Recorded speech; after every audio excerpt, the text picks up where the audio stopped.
السلام علیکم ناظرین، وائس آف نیشن کے ساتھ میں ہوں آپ کی میزبان فرحین امجد۔ آج کی اس ویڈیو میں ہم بات کریں گے امریکہ کی حالیہ ملٹری ساز و سامان کی انڈین پیسیفک ریجن اور مڈل ایسٹ میں تعیناتیوں پر۔ امریکہ کی حالیہ ملٹری ساز و سامان کی تعیناتیوں پر تفصیل سے بات کریں گے، خاص طور پر انڈین پیسیفک ریجن اور مشرقی وسطی میں توجہ دیں۔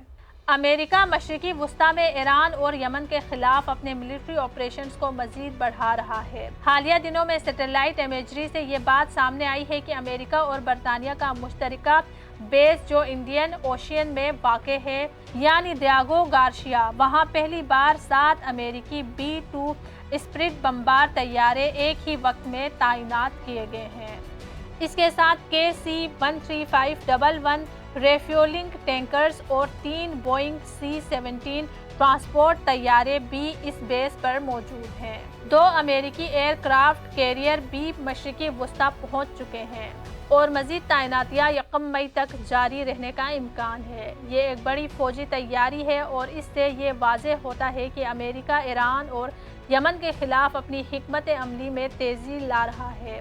اس کے علاوہ یہ بیس امریکہ پہلے بھی افغانستان میں 2001 اور عراق میں 2003 پر حملوں کے لیے استعمال کر چکا ہے۔ ایران نے امریکی دباؤ کے باوجود اپنی دفاعی تیاریوں کو مزید بڑھایا ہے۔ ایران مسلسل اپنی نئی میزائل بیسز دنیا کے سامنے لا رہا ہے اور اسٹریٹ آف ہارمز کے جزائر پر میزائل نصب کر رہا ہے۔ اس کے علاوہ ایران مختلف سمندروں میں اپنے سب میزائلز بھی تعینات کر چکا ہے۔ ایران اس بار نیوکلیئر پروگرام پر کسی قسم کا کمپرومائز کرنے کو تیار نہیں اور نہ ہی وہ امریکہ کے ساتھ مذاکرات کے لیے آمادہ ہے، کیونکہ گزشتہ معاہدے سے حاصل شدہ سبق نے اسے خبردار کر دیا ہے۔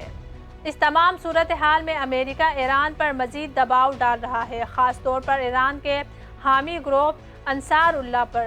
غزہ جنگ کے دوران انصار اللہ نے ریڈ سی میں امریکی اور اسرائیلی تجارتی جہازوں کی گزرگاہوں کو بند کر دیا ہے، جس سے کشیدگی میں مزید اضافہ ہوا ہے۔ اس کے علاوہ امریکہ اور اسرائیل کا اگلا ٹارگٹ ایران کا نیوکلیئر پروگرام ہے، تاکہ اسرائیل کو مستقل تحفظ فراہم کیا جا سکے۔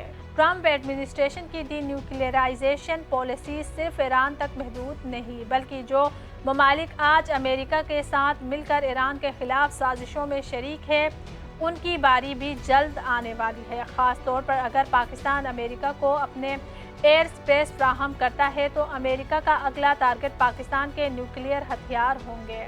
افغانستان میں موجود بگرام ایئر بیس اس بات کا ممکنہ مرکز ہو سکتا ہے، جسے امریکہ پاکستان کے خلاف استعمال کر سکتا ہے۔